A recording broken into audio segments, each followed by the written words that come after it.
Hi, Sarek. Can you hear me? Okay. Yeah. First of all, apologies for the slight delay. I was some reason. Anyway. So the topic is we should not have affirmative action in colleges and universities. So I'll just outline three arguments I want to make. First of all, I like to kind of set up the premise for today's debate.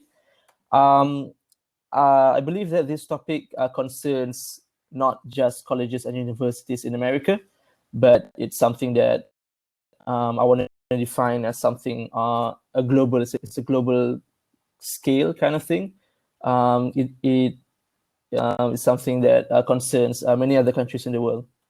A couple of arguments I want to make is that, first of all, the purpose of having affirmative action to assist probably people of certain minorities, certain ethnic minorities, is not something that we should be. It's not something that just because we don't have affirmative action, it means that we are compromising. So the point I'm trying to make is that we should assist their social economic status by other means too. For example, helping them through national schemes and so on. But it's not something that we should kind of like sorry, I'm jumbling up here. 58 seconds.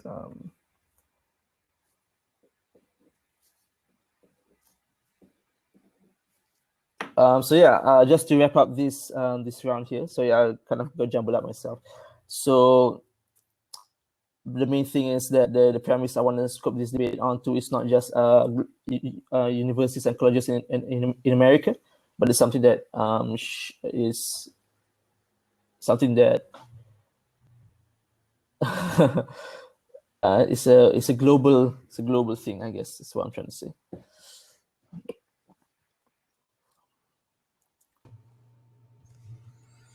All right, good evening. Hear me okay? All right, first let me take the opportunity to thank you for showing up. My last opponent in round one didn't show up, so even though you were late, you still did better than they did. All right, this topic is an interesting one for me. I want to make it clear from the beginning for everyone that I'm making an argument strictly here for affirmative action as it applies to colleges and universities. I don't think that my arguments here should carry on beyond that, but should be limited to colleges and universities, especially those, not especially, strictly those that are government funded. Affirmative action applies strictly to those universities that are government funded. I'm going to argue for this with three contentions. My first one is that if in the United States, or as you said, it's a global discussion that needs to be had. If we've ever thought at a point in our history in the United States, or that any history in any country that does affirmative action, that there was a point where affirmative action was necessary, I would argue then that we should agree that affirmative action is still necessary. Those underlying problems, I don't want to necessarily call them problems, those underlying problems in our society that required affirmative action at some point in the past still exist today. Secondly, as I mentioned before, affirmative action only impacts those colleges and universities that receive money from the government. People from all classes and backgrounds give money to the government in the form of taxes, so their offspring should have access to that investment that they're making. They should be able to at least have the opportunity to reap those benefits. And finally, I believe our society benefits from the introduction of more diverse backgrounds in higher education. So if we limit admittance into our university based on strictly skills alone or performance in school, then at one single arbitrary point based on arbitrary standards, you're going to have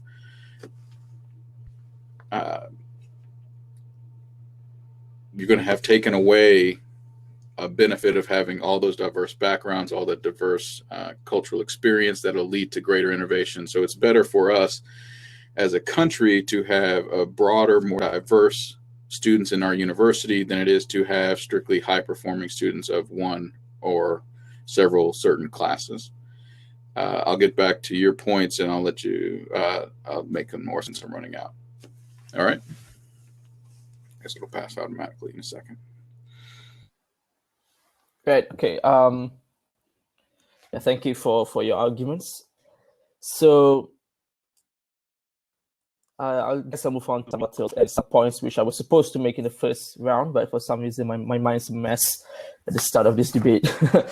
My opponent said that in America, because affirmative action was necessary in the past, then we should acknowledge that it should, at least to some extent, be continuously implemented today. This is something that I do not necessarily agree upon. We might have needed certain policies in the past, affirmative action, one of them, when a nation especially is just starting up, we need to give every different ethnicity equal footing, so to say.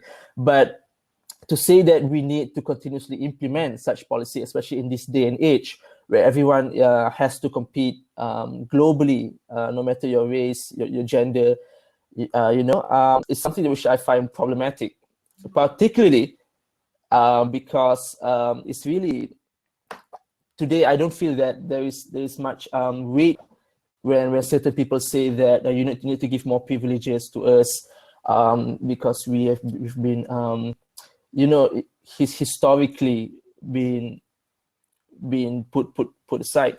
I'm not saying that we should not assist them, certain people, in any circumstances at all. But because the debate today is about universities and colleges, I don't agree that we should compromise other people's ability to be put into universities and colleges just because we're trying to assist people, just for the fact that we are just trying to assist them. Because when a university has a certain quota to fill and they give a certain percentage to people of a certain race or a certain color, what is going to happen here is that you're going to have to compromise another person's ability to enter college.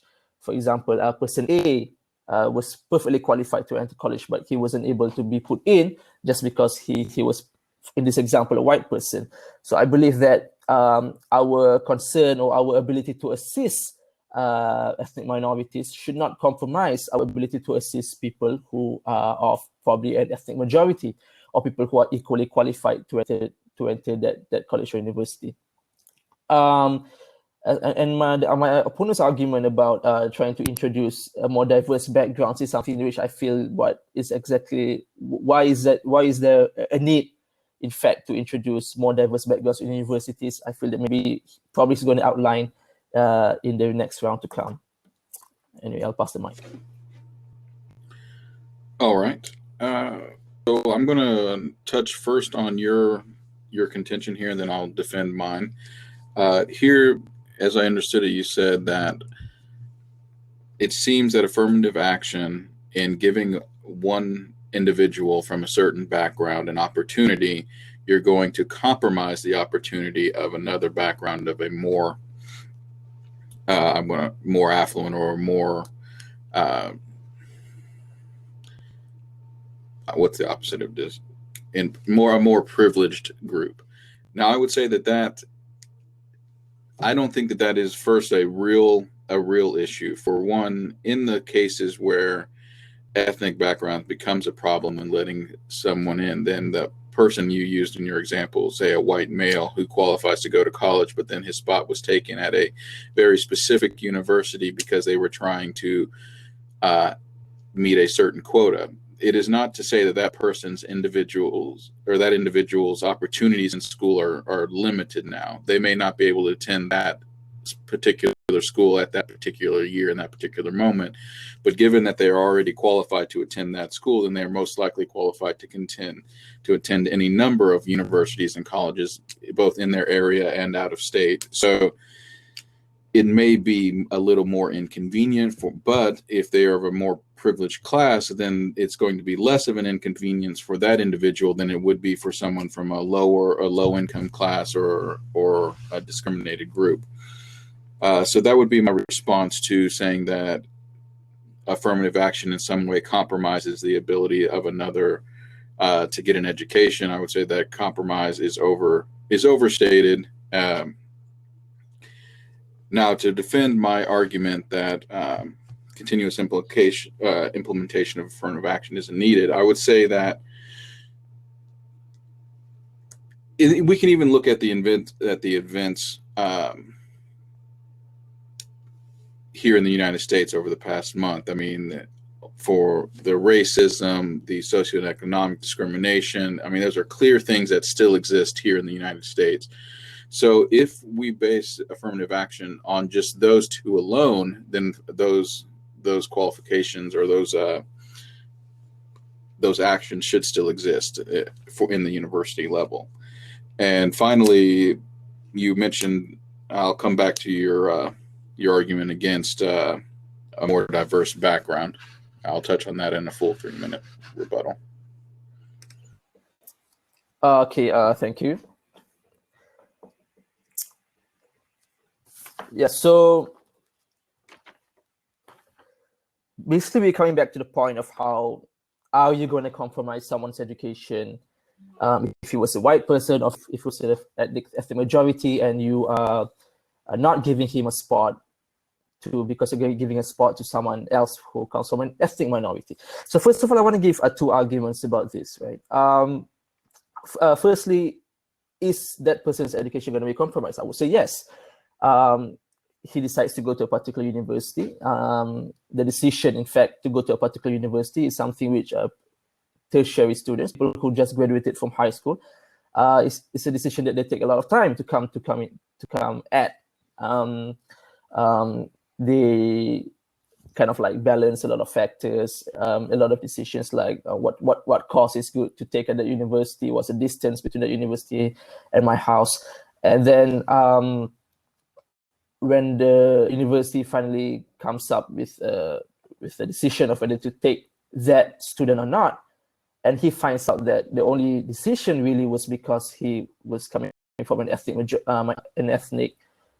majority or someone who comes from a good race or privileged race, I feel that is not a good thing to have in any country at all. Our decision of whether we should take person or any specific individual should be solely based on their merit alone, meritocracy. Even if that person can easily go to any university in the whole country at all, he can just kind of like choose a different university now. We should also be worried about the signaling effect. I think it's also something which is equally important. Effectively, what we are trying to say is that we are not very much concerned over merit at all. In fact, we are willing to kind of put merit to one side in favor of other things, in this case, your skin color.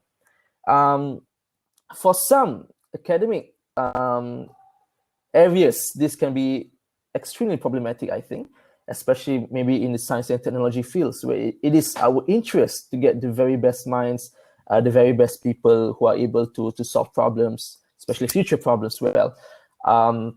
I feel that this is going to be significantly compromised if the basis of selecting people maybe not only for university,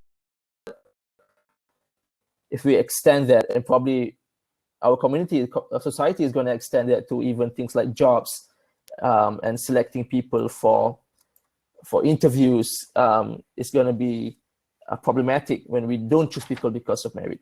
So I think that merit should be the main priority for universities and colleges. And for all right, good. I appreciate those responses. Now, I want to come back to your first counterpoint to the education being compromised. Now, I just don't see how that is a problem, especially from the fact that most universities Now, while there are certainly exceptions of in some elite colleges and universities, for the most part, college and universities will provide an adequate education to anyone that attends to them.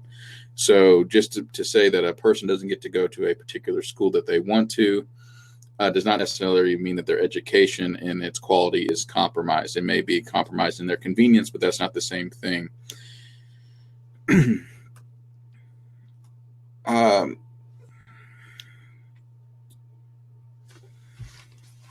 Secondly, you made an argument concerning the signaling effect, the fact that individuals with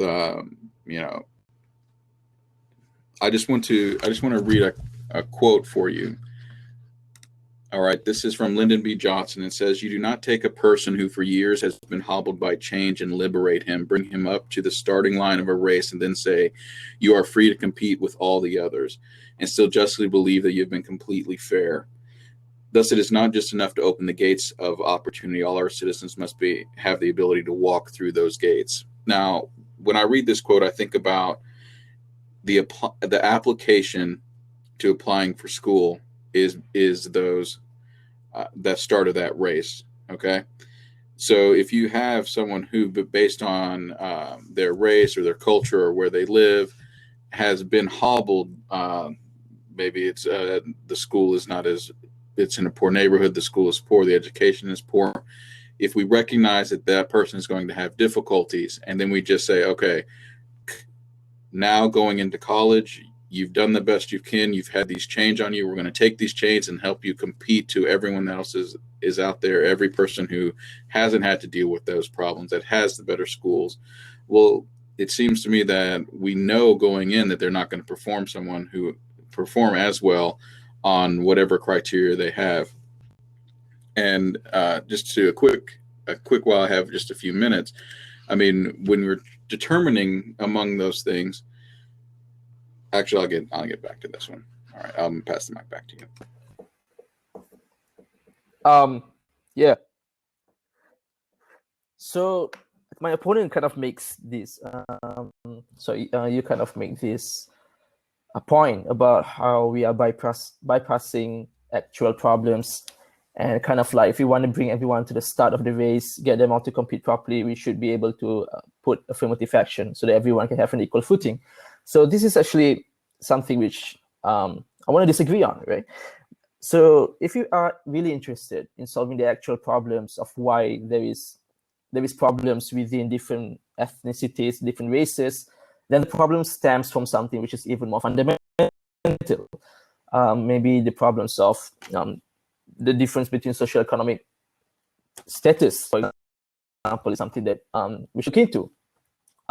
Maybe things like why some people are easily incarcerated compared to other people, why there is a lot of injustice in the law and order, why there is difficulty for certain minorities to actually have a school in their societies. For example, in certain countries, the schools are generally populated in neighborhoods which are rich and affluent as compared to people who are living in poverty in that same country itself. So these are more fundamental pressing issues which we should look into, and which the government should look into through probably legislation, probably macroeconomic schemes in the country to actually tackle the problems of poverty and income inequality in the first place, but not affirmative action. Affirmative action is something which comes probably a bit later. And in my argument, what I'm trying to say is that it's not something we should come at all.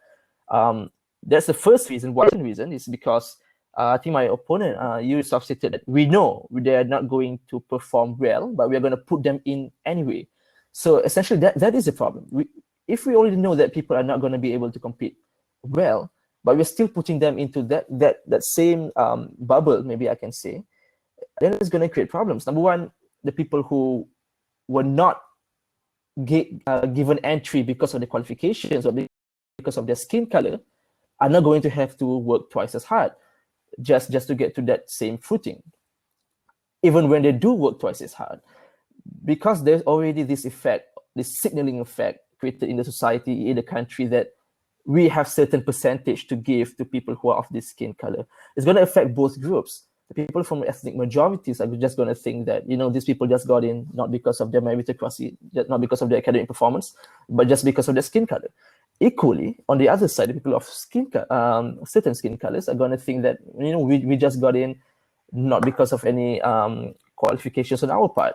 So it's something that creates a very difficult situation. All right. Okay, two sections on this. I'm going to try to speak a little quickly. I'm running a little short on time. First off, I want to clarify that I did not say that they would not perform well. All I said is that at that moment in time, say high school graduation, they may not have performed as well on, say, a standardized test. They may not have performed as well in the daily classroom activities that would give them the higher grade point average. When it comes to getting into colleges and universities, things are considered: the high school grade point average, the rigor of the course and the school that you've come to, any sort of relationships. If your parents are an alum to a particular university, that's going to give you a benefit.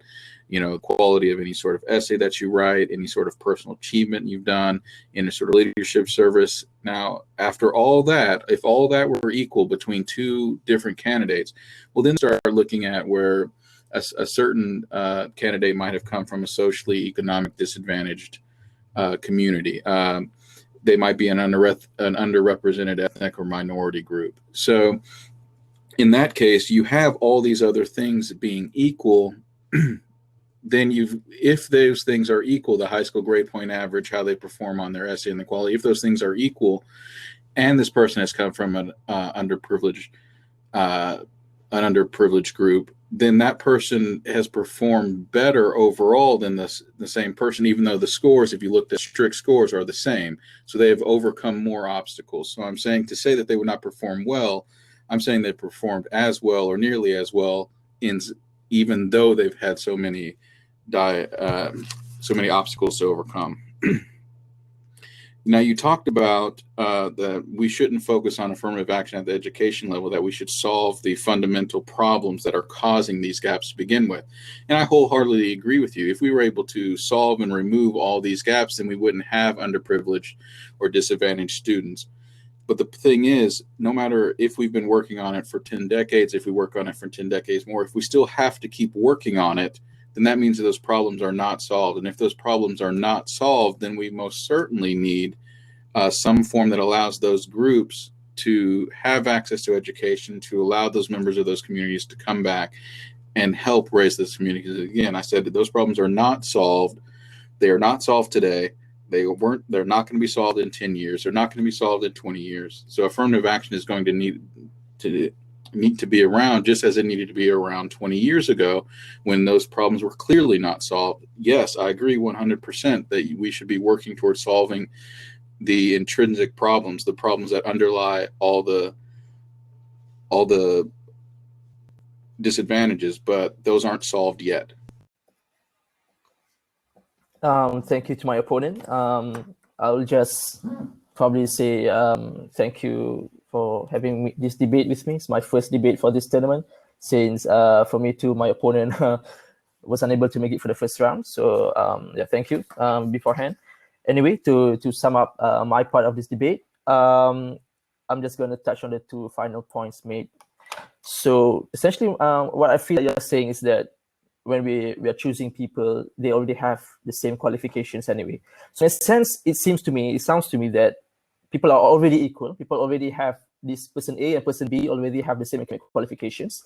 But in the end, we're going to choose person B because maybe he's a black person, or maybe he comes from an ethnic minority, so on and so forth. So actually, it feels like this whole affirmative action has become something which is not very important here, but we are going to use it anyway. In a sense, people are going to have the same qualifications. Yeah, we're going to choose people who have high academic performance. But now, at the end of the day, it doesn't really matter because we're going to choose them because of their academic qualifications anyway, right? So it feels weird. It feels like something which is there, but you're not going to use it. Or maybe you do use it when it's convenient for you. So in effect, if you're going to use just one thing, which is academic performance, maybe you should just put away the need to look at a person's race, the need to look at a person's ethnicity, if you're really going to use academic performance. But anyway, the the point about it being an ongoing process, it is always going to be an ongoing process in any country, in any society, to get rid of corruption, to get rid of problems with regards to income inequality. This is something which is not going to happen in 5 years, in 10 years. It's an ongoing process. It's not something that we can eradicate today. That being said, right, affirmative action is something that we should reconsider. Is it being something which actually assists us in our efforts to get out of these income inequalities, to get out of these problems? Or is it just something which provides an artificial metal structure? Like, for example, when someone is injured or his leg is injured, you give him metal braces. Right? That doesn't solve the problem. It props up the problem. It solves him maybe temporarily his problem, but it does not. It's not good for the long term. So this is something that I want to make with regards to affirmative action. We have to, the ongoing process of helping people fundamentally with their issues is something which is always going to take a long time. But when we put affirmative action, it seems to suggest that, hey, we're going to solve this in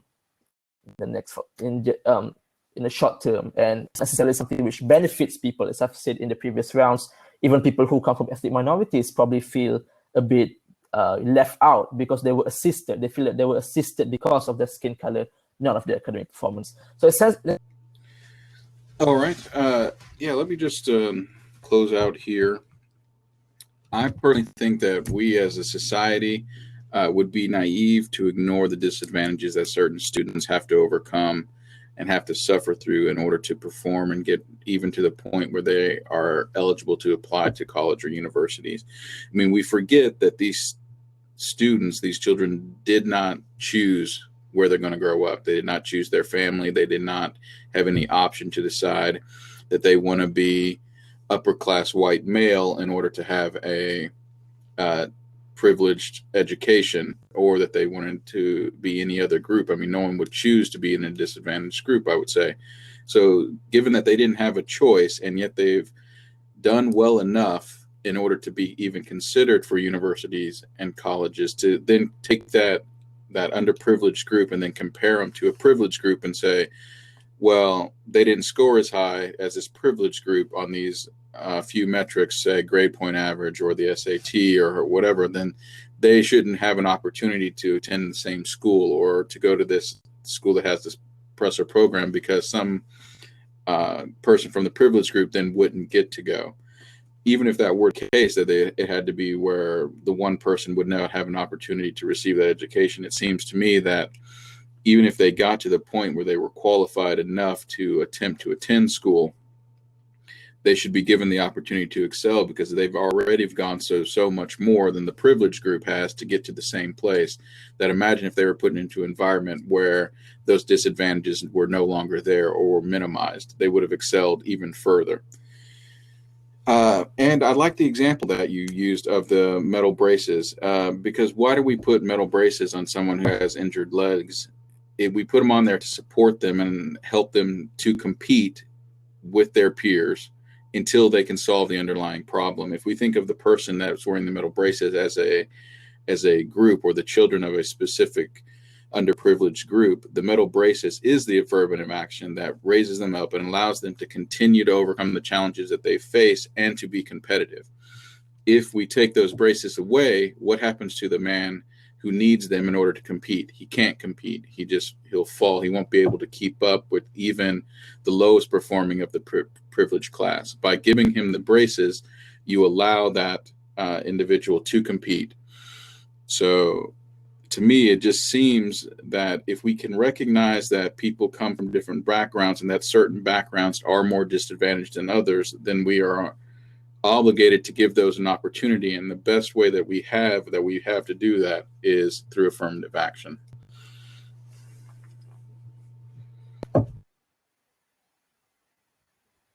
Okay. What happens now? 10 seconds. Yep. Thank you for having me. All right, I'll just spend these last 30 to say thank you again. I enjoyed the debate. I enjoyed the discussion. If you've debate more, if you see a topic that you want to debate, send it my way. Love to talk to you. Had a good time. Thank you, QallOut. Thank you, everyone. Good luck on the tournament. I mean, not too much good luck. I want you to lose to me. But other than that, good luck on the next tournament, okay? Take care. Have a good day.